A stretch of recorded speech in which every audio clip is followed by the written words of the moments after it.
देखिए, अगर हम कैंसर की बात करें तो सिर से पैर तक और इंक्लूडिंग बॉडी के अंदर जो ब्लड है, इन सब में कहीं भी कैंसर हो सकता है। अत्यधिक हम रेडिएशन वाले इन्वायरमेंट में अब रहना शुरू कर दिए। Mobile phone, laptops, mobile towers, ना जाने इतने सारे रेडिएशन के बीच में हम रह रहे हैं। कहीं ना कहीं जो एक्सेसिव पेस्टिसाइड यूज हो रहा है सलाद में, सब्जी में, फलों को पकाने के लिए भी हम केमिकल्स का यूज करते हैं। तो इन गलत तरीके की फार्मिंग की वजह से, कुछ चेक नहीं होने की वजह से कहीं ना कहीं कैंसर के केसेस को बढ़ोतरी मिली है। कभी भी अनावश्यक पेट में दर्द, गैस का होना को आप हल्के में ना लें। अगर आपका फिजिशियन आपको 2-3 हफ्ते से ज्यादा ठीक नहीं कर पा रहा है, आप लगातार दवाइयां लेते जा रहे हैं, तो एक कंसल्टेशन आपको कैंसर विशेषज्ञ से जरूर कराना चाहिए। अगर किसी को कैंसर हुआ है तो उससे लड़ना है, और लड़के उसको सकारात्मक तरीके से लड़ना है। अगर आप जितना पॉजिटिव रहेंगे, जितना आप नेगेटिविटी से दूर रहेंगे, उतना अच्छा आपका ट्रीटमेंट होता है और उतना आप स्वस्थ रहते हैं।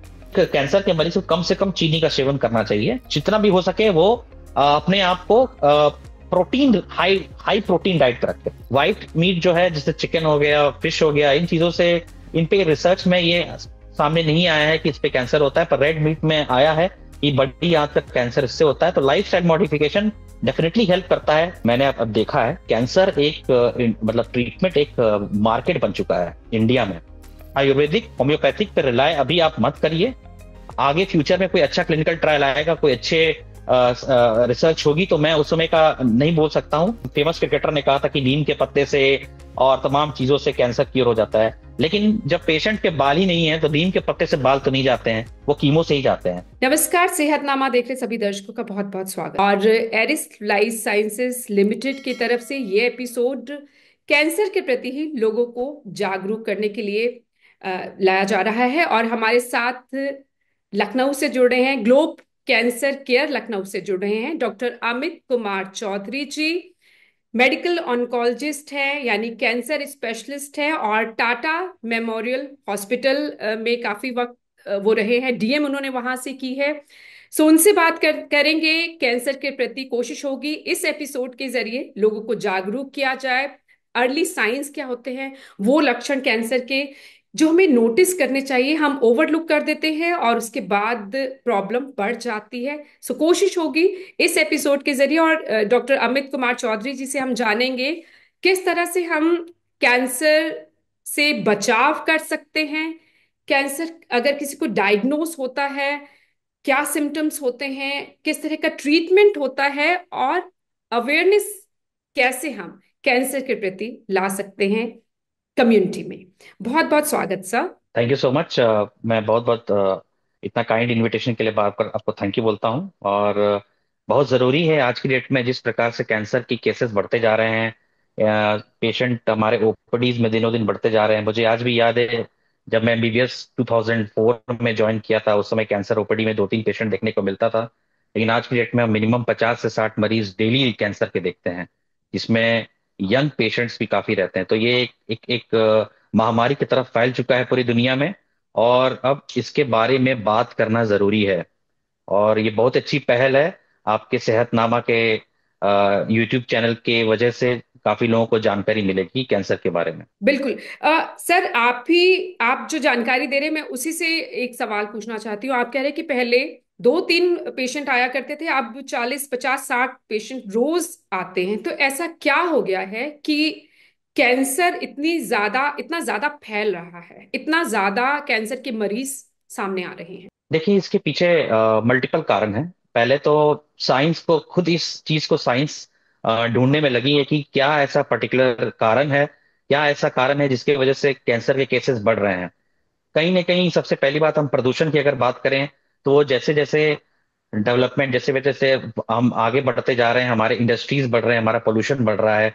हमारा जो एक हमारी पृथ्वी के ऊपर एक जो कवरिंग होती है, जिसको ओजोन की कवरिंग कहते हैं, वो जिसकी वजह से हार्मफुल जो बुरी किरणें होती हैं, जो स्पेस से हमारे अर्थ को आती हैं, वो सब भी बढ़ती जा रही है। क्योंकि पोल्यूशन की वजह से, गर्मी बढ़ने की वजह से, हम धीरे धीरे अपने प्लैनेट अर्थ, जो अपनी जो पृथ्वी है, उसके ऊपर जो एक प्रोटेक्टिव कवरिंग है, उसको हम खत्म करते जा रहे हैं। तो कहीं ना कहीं जो हार्मफुल रेडिएशन है, जो किरणें हैं, जो रेडिएशन जो बाहर से आ रही हैं, उससे डैमेज हो रहा है। एक बहुत बड़ा कारण है जो हम आज समझ नहीं पा रहे हैं। दूसरा बड़ा कारण हो सकता है, अत्यधिक हम रेडिएशन वाले इन्वायरमेंट में अब रहना शुरू कर दिए। मोबाइल फोन, लैपटॉप्स और मोबाइल टावर्स, ना जाने इतने सारे रेडिएशन के बीच में हम रह रहे हैं। इन रेडिएशनों से हमें डीएनए का डैमेज होता है हमारे बॉडी में, जो हमारे बॉडी का जो सॉफ्टवेयर होता है जिससे हमारे बॉडी का संचालन होता है, उसका डैमेज होना भी एक कारण माना जा रहा है। लेकिन इसका सॉल्यूशन अभी तक किसी के पास नहीं है।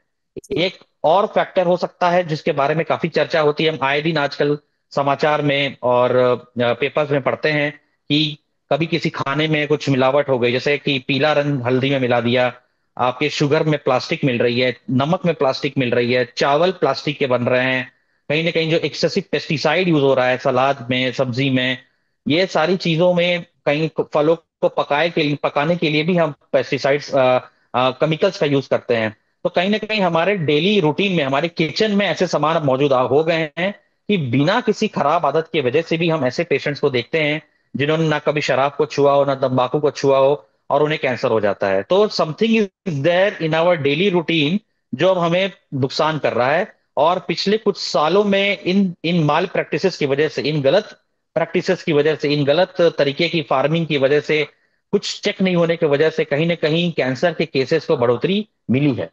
जी। अब कुछ ऐसे अर्ली साइंस होते हैं बॉडी में।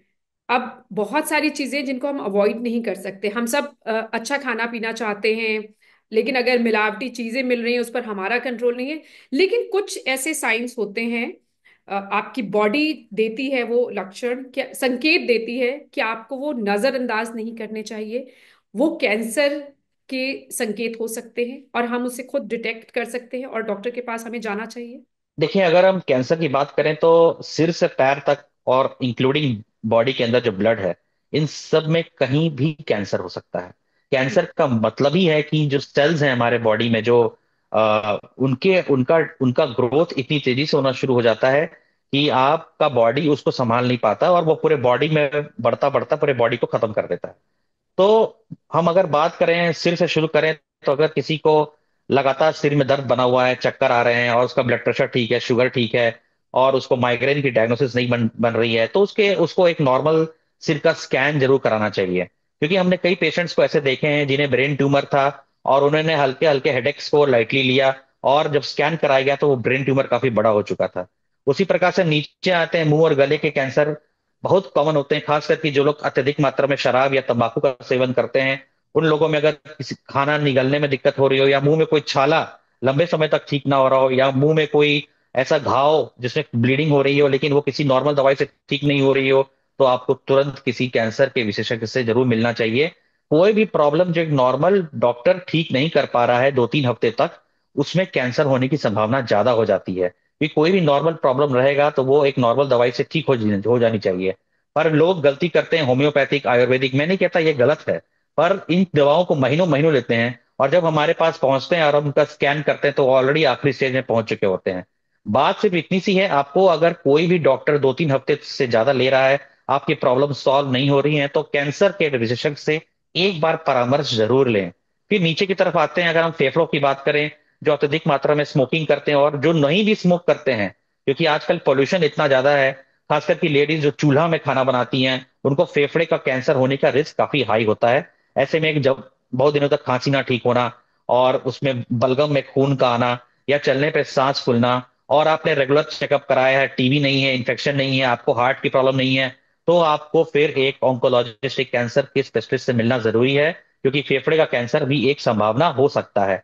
उसके बाद हम पेट की तरफ आते हैं। पेट में विभिन्न विभिन्न जगहों पे कैंसर हो सकता है, चाहे वो पेट हो, चाहे वो बड़ी आंत हो, छोटी आंत हो, पैंक्रियाज हो, गॉल ब्लैडर हो। गॉल ब्लैडर गंगा बेल्ट में काफी कॉमन होता है, पित्त की थैली का कैंसर, लीवर का कैंसर। इन सारे कैंसरों में एक समानता रहती है कि मरीज का वजन तेजी से घटना शुरू होता है, बार बार उल्टियां आती हैं, पेट में दर्द होता है, और कभी कभी उल्टियों में खून भी आता है, और इनको मल में भी खून आता है। और ऐसे पेशेंट्स को भी तुरंत अपने नजदीकी कैंसर डॉक्टर से मिलना चाहिए और अपना पूरा जांच करवाना चाहिए। क्योंकि अगर हम जल्दी से इन्हें पकड़ेंगे तभी हम इनको ठीक कर पाएंगे। अगर ये एक बात अपने हाथ से निकल गई, आखिरी स्टेज में पहुंच गया, फिर आखिरी स्टेज में अभी भी कैंसर में कोई भी ऐसा ट्रीटमेंट नहीं है जो पेशेंट को कैंसर फ्री कर सकता है। किसी तरह की स्क्रीनिंग जो कैंसर के लिए करवानी चाहिए? देखिए, मैक्सिमम कैंसर के लिए स्क्रीनिंग अभी मौजूद नहीं है, हालांकि काफी दिनों से, काफी सालों से इस पर रिसर्च चल रहा है कि ऐसा कोई तरीका निकाला जाए जिससे कि स्क्रीनिंग करके हम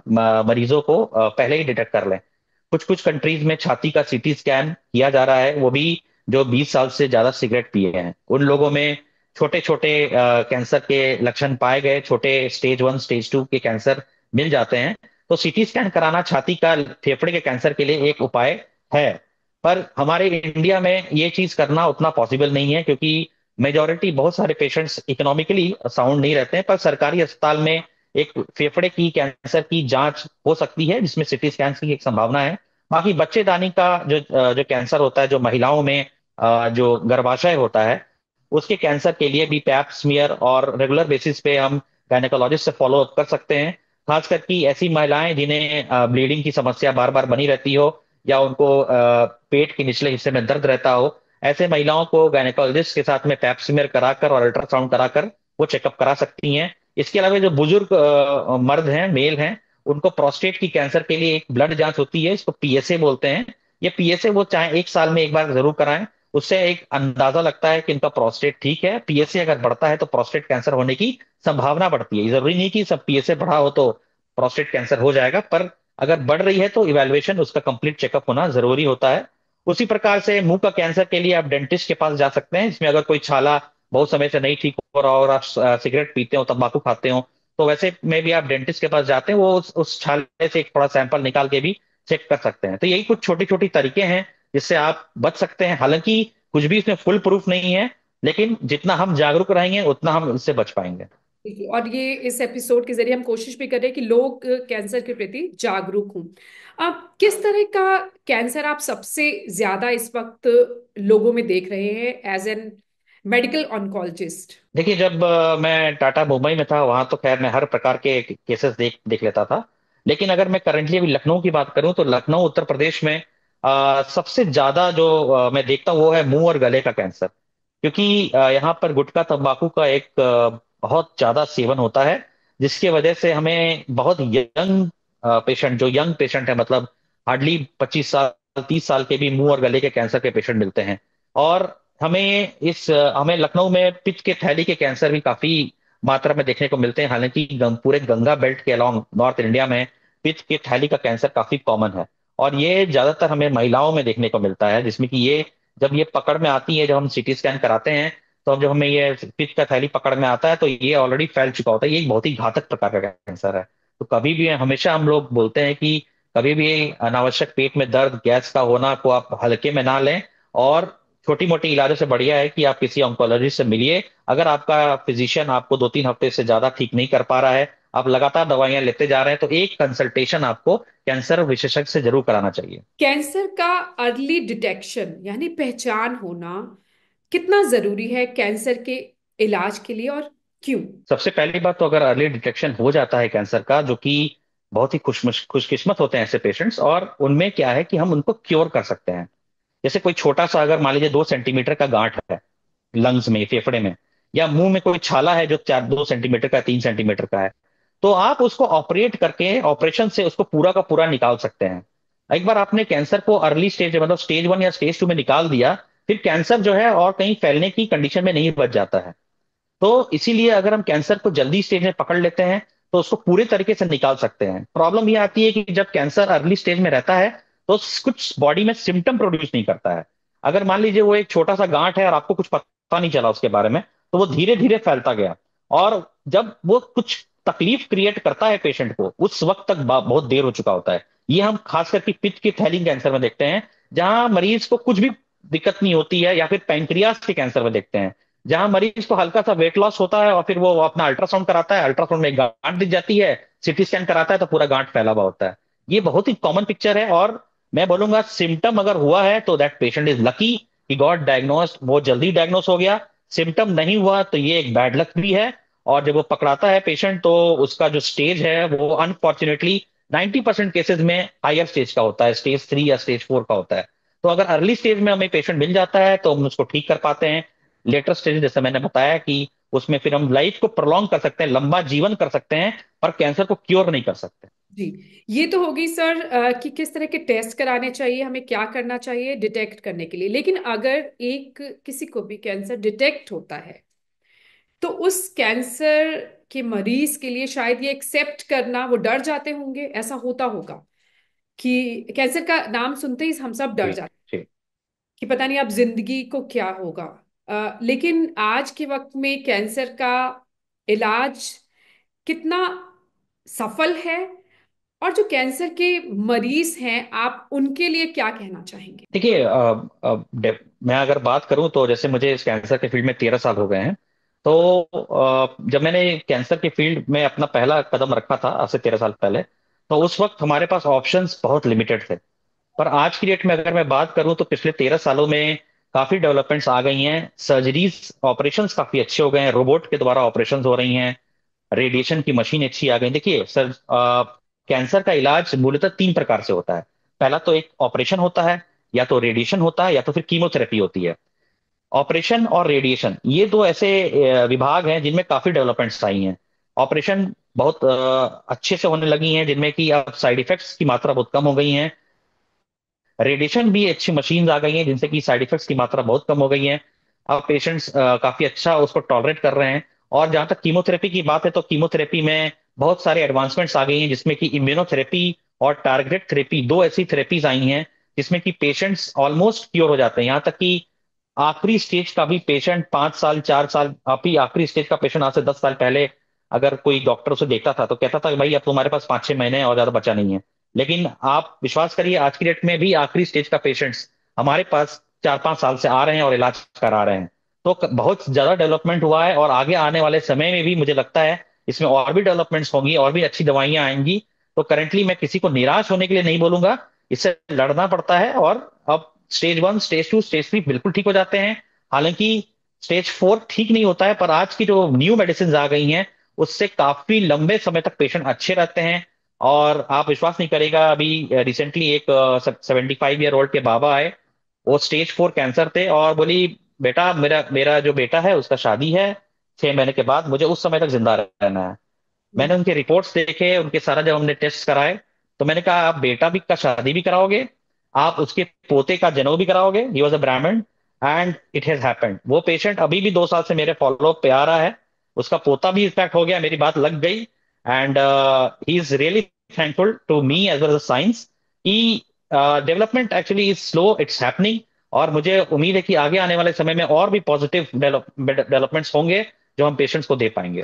कैंसर से जो जूझ रहे होते हैं पेशेंट, उनको, उनके लिए आप क्या कहना चाहते हैं, क्योंकि कई बार वो निराश हो चुके होते देखिए, सबसे बड़ी बात है कि हमारे लिए भी डिफिकल्ट होता है जब हम बच्चे देखते हैं जिनका कैंसर होता है।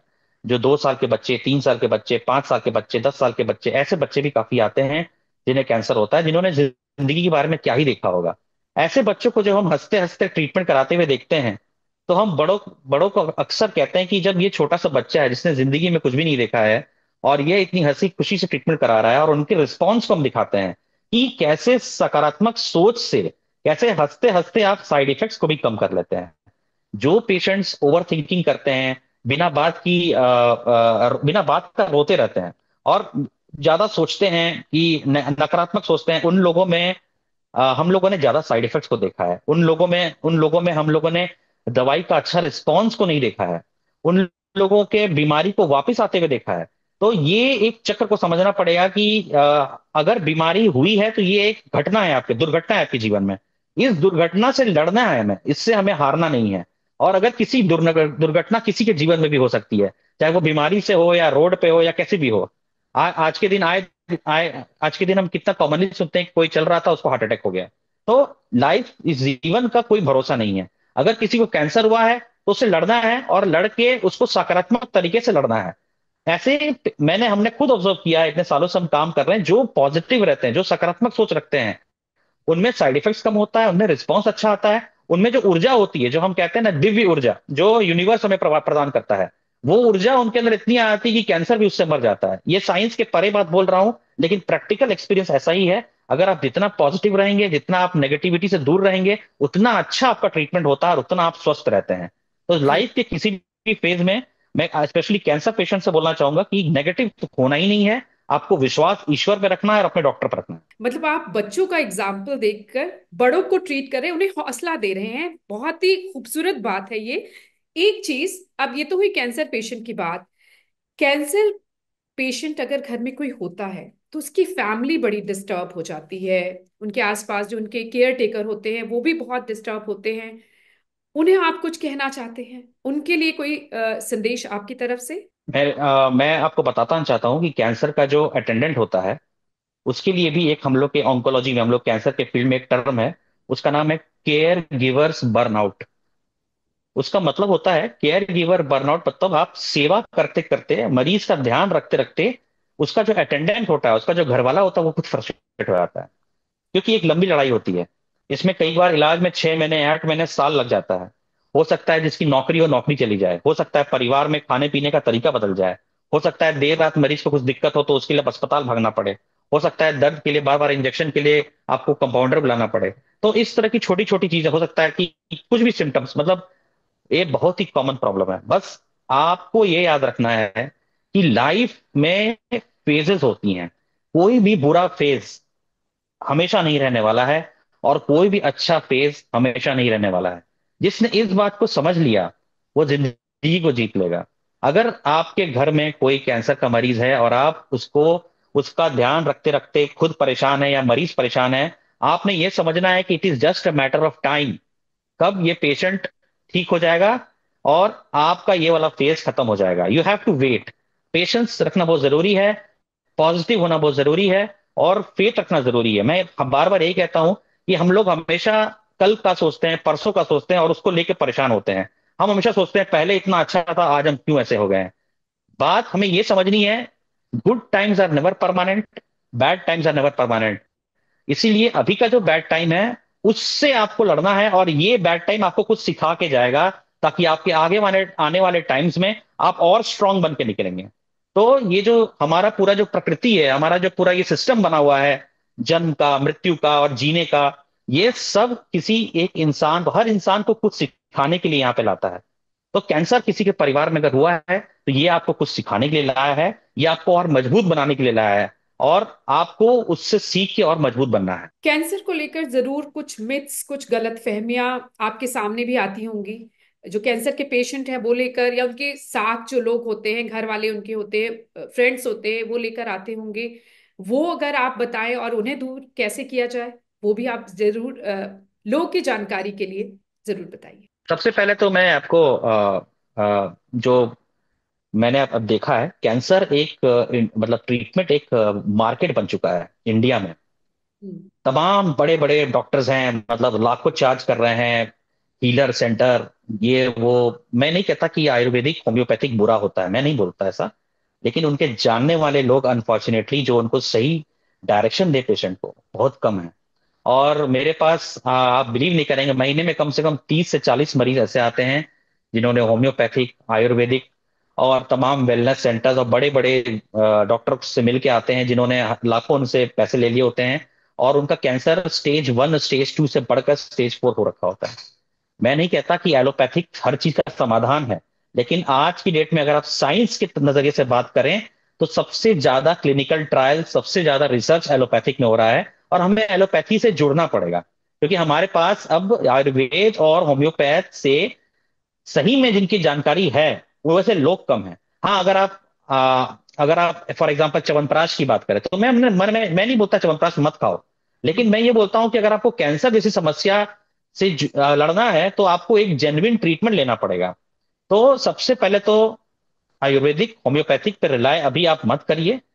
आगे फ्यूचर में कोई अच्छा क्लिनिकल ट्रायल आएगा, कोई अच्छे रिसर्च होगी, तो मैं उस समय का नहीं बोल सकता हूँ। करंटली ऐसे डॉक्टरों से बचें।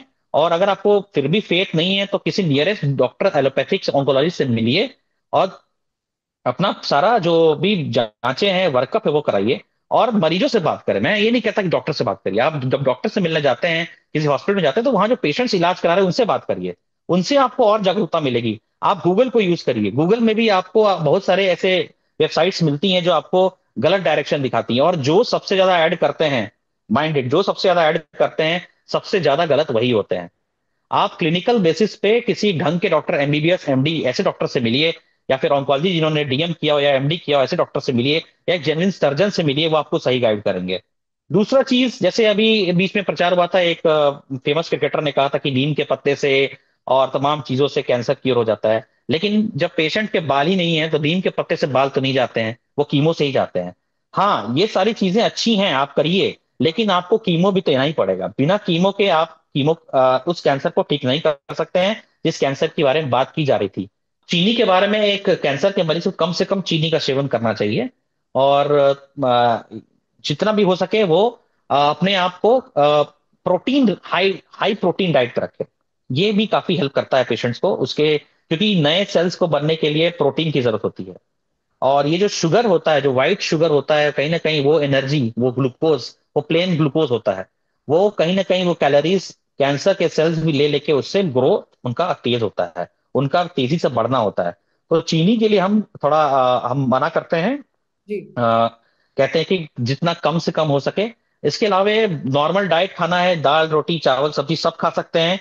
और दूध का सेवन भी हम थोड़ा कम कहते हैं करने के लिए पेशेंट्स को, क्योंकि डेयरी प्रोडक्ट्स भी, कुछ कुछ साइंटिफिक स्टडीज ऐसे हैं जिनमें पाया गया है कि डेयरी प्रोडक्ट्स में भी काफी मात्रा में हार्मोन्स और केमिकल्स रहते हैं। क्योंकि आजकल आप नोटिस करेंगे कि काउस को, बफलोस को भी काफी मात्रा में हार्मोन के इंजेक्शन दिए जाते हैं ताकि वो मोर एंड मोर, ज्यादा से ज्यादा अमाउंट में मिल्क प्रोड्यूस करें। तो मिल्क एंड मिल्क प्रोडक्ट्स पे भी हम रोकथाम करते हैं, हालांकि टोटली मना नहीं करते हैं, क्योंकि हम इंडियंस के कल्चर में ये इतनी अंदर घुस चुका है कि कई बार उसको अवॉइड करना मुश्किल होता है। पर हाँ, ये कहते हैं जितना आप कम कर सकते हैं उतना अच्छा रहेगा। तो ये कुछ जानकारियां हैं जो मैं देना चाहूंगा। इसके अलावा एक चीजें और है कि कुछ कुछ इंडस्ट्रीज ऐसी भी हमारे यहाँ पे आ गई जो बोलते हैं कि अक्यू प्रेशर से भी कैंसर ठीक हो सकता है। कोई बोलता है कि योगा करने से ठीक हो सकता है। कैंसर ठीक करने के लिए आपको प्रॉपर ट्रीटमेंट लेना जरूरी है। इन चीजों से आपको हेल्प मिल सकता है बट ठीक नहीं हो सकता। लाइफस्टाइल चेंजेस से क्या हम कैंसर के रिस्क को कम कर सकते हैं? जी बिल्कुल। और कैंसर क्या है, सारे ही बीमारी को हम ठीक कर सकते हैं, इनफैक्ट रिवर्स कर सकते हैं। कैंसर हो गया फिर तो ट्रीटमेंट होना होगा, लेकिन देखिए कैंसर के सेल्स जो होते हैं हर आदमी के अंदर बनता है। हर दिन हम लोग अलग अलग प्रकार के टॉक्सिन्स और जहर से हम लोग एक्सपोज होते हैं। और कैंसर के सेल्स आए दिन हमारे शरीर में, सबके शरीर में बनते हैं। पर ये हमारा इम्यूनिटी होता है, हमारा इम्यून पावर होता है, हमारा सिस्टम होता है जो उसे निकाल के उसको मार देता है। तो अगर जैसे कोई स्मोकर है, कोई सिगरेट पीता है, कोई बीड़ी पीता है, कोई तंबाकू खाता है, कोई शराब का अत्यधिक सेवन करता है, या फिर कोई रेड मीट जो वो उसका सेवन अत्यधिक करता है, ऐसे लोगों में कहीं ना कहीं तंबाकू से, शराब से, रेड मीट से बड़ी आंत का कैंसर, मुंह का कैंसर, गले कैंसर, फेफड़े कैंसर होने की संभावना ज्यादा रहती है। सबको नहीं होता है, ज्यादा रहती है संभावना। तो ऐसे लोगों में इन आदतों से बचना चाहिए, बिल्कुल छोड़ देना चाहिए। तंबाकू तो मैं कहता हूँ कि बिल्कुल छोड़ देना चाहिए, तंबाकू से कुछ फायदा नहीं है और कैंसर होने का संभावना बहुत ज्यादा बढ़ जाता है। और जहां तक रेड मीट का सवाल है, कम से कम खाएं रेड मीट। व्हाइट मीट जो है, जैसे चिकन हो गया, फिश हो गया, इन चीजों से, इन पे रिसर्च में ये सामने नहीं आया है कि इस पे कैंसर होता है, पर रेड मीट में आया है कि बड़ी आंत का कैंसर इससे होता है। तो life style modification definitely help करता है। वेट को थोड़ा हेल्दी रखें, अपना वॉक करें नियमित, और साथ में अगर हो सके तो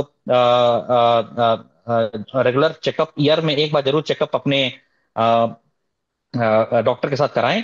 जंक फूड जितना कम से कम अगर आप खाएंगे, जितने भी प्रोसेस्ड फूड जैसे बर्गर हो गया, पिज्जा हो गया, या और ये सब जो रेडी टू ईट फूड होते हैं, ये सारी चीजें कम से कम खाएं, घर का खाना ज्यादा खाएं। इन चीजों से आप जो है कैंसर से और दूर होते जाएंगे। तो ये कुछ टिप्स रहेंगे हेल्दी लाइफस्टाइल से, और ये से आपको हार्ट की, शुगर की और बाकी जो बीमारियां होती है उनमें भी आपको राहत मिलेगी। एक आखिरी सवाल, मुझे लगता है इस एपिसोड से हम बहुत अच्छा एक कैंसर के प्रति लोगों को जागरूक करने की कोशिश में कामयाब होते दिख रहे हैं। बहुत ही इंपॉर्टेंट इंफॉर्मेशन आपने शेयर की है। लेकिन किस तरह से हम सब कम्युनिटीज मिलकर लोगों को कैंसर के प्रति जागरूक कर सकते हैं, लोगों में कैंसर के रिस्क को कम कर सकते हैं? सबसे पहले तो no tobacco, no no smoking, no gutkha. अपने आस पड़ोस में, अपने कम्युनिटी में एक बात करिए, जो लोग खाते हैं उनको मना करिए। उनको बोलिए जो सिगरेट के पैकेट पे, जो गुटखे के पैकेट पे जो फोटोज बनी हुई हैं, उन फोटोज को देखें। और मैं तो अपने कम्युनिटी में जहां भी इधर मैं आसपास के लोगों को, अगर किसी को मैं ज्यादा एडिक्टेड देखता हूं तो मैं तो उनको अपने ओपीडी ले आता हूँ, अपना हॉस्पिटल ले आता हूँ और उन्हें पेशेंट ही दिखा देता हूँ। तो कई बार ये काम कर जाता है। तो मोटिवेट करना जरूरी है। एडिक्शन का कारण भी जानना जरूरी है, क्यों क्यों सामने वाला जो है ये पाउच के बिना नहीं रह सकता है, एक सिगरेट के बिना नहीं रह सकता है। तो ये बात जरूरी है कि आप ये आसपास फैलाइए बात को, और जो लोग खा रहे हैं उनको समझाएं ये चीज उनको, उनको मार्गदर्शन दें। और सबसे अच्छा कोई भी आदमी, अगर कोई भी मेल हो या फीमेल हो, अगर उसको कोई आदत छोड़नी है तो उसके माइंड को ये सेटिस्फाई करना जरूरी है कि इससे क्या हो सकता है। जब तक राइट। आपका इंटेलेक्ट सेटिस्फाई नहीं होगा जी। कि ये काम से मुझे दिक्कत नहीं होगी, तब तक वो करता रहेगा। Intellect has to understand, intellect को समझना जरूरी है। और इंटेलेक्ट को समझाने के लिए उसको लाइव एग्जांपल्स दिखाने से काफी हेल्प मिलती है। तो अगर कोई आपके नियर एंड डियर वन में आदतें हैं, तो एक ऑन्कोलॉजी के हॉस्पिटल में विजिट कर लीजिए। और गवर्नमेंट वाला विजिट करिएगा तो आप वहां मैक्सिमम पेशेंट देख पाएंगे। और एक दो पेशेंट दिखाने से, कई बार when you see something in live, तो उस वक्त आपको सबसे ज्यादा एहसास होता है। तो जी। मैं तो यही बोलना चाहूंगा कि एक बेस्ट एग्जांपल है। मैंने इस तरह से करते करते कम से कम अभी तक मोर देन 50 पेशेंट्स को तो मैंने रिलीफ दिया है। जी। तंबाकू से बचने के लिए हमारे पास निकोटीन गम्स आ गए हैं, जो तंबाकू के तलब को रोकता है। च्युइंगम्स आ गई हैं, सिप्ला ब्रांड की निकोटेक्स आती है, काफी लोगों ने इसको यूज किया मेरे आस पास में भी। और सिगरेट से उन्होंने हेल्प मिला है उनको। इनफैक्ट गुटखा खाने वालों को भी जो तलब होती है वो भी खत्म हो जाता है। तो ये छोटे सा च्युइंगम होता है, वो जब भी आपको तलब, उसको आप खा लीजिए, और इसका साइड इफेक्ट उससे तो नहीं है। कैंसर के प्रति अवेयर हो सकते हैं, उससे बच सकते हैं। Thank you so much for joining us doctor Amit Kumar Chaudhary ji. Thank you so much. Thanks for joining us on Sehatnama. Thank you, thank you, thank you.